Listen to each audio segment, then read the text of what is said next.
По оние во Штип, Свети Николе, Прилеп и други градови, на протест денеска излегоа и пензионерите од Скопје. Тие како основни истакнаа две нивни барања.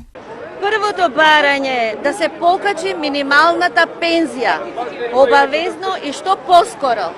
Значи, висината на минималната пензија да биде во висина на минималната плата. И второто барање е, што е исто многу оправдано, да бидат покачувањата линеарни, да не бидат процентуални. За сите пензионери да бидат по 3500 денари на секое покачување. Како за најмалите пензии, така и за најголемите пензии. Нема зошто да има разлика. Нивните барања тие ги образлагаат со високите цени, кои секада се еднакви за сите. Продавниците за сите исти се, цените се за сите исти, услугите здравствени се исти, се е потполно исто, значи нема зашто да има разлика. Освен малите пензии, на пензионерите им пречи и функционерското зголемување на платите од 78%, кое стигнало како со јапонски воз.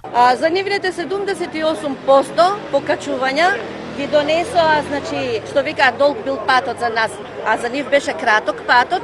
Јас викам како со јапонски воз.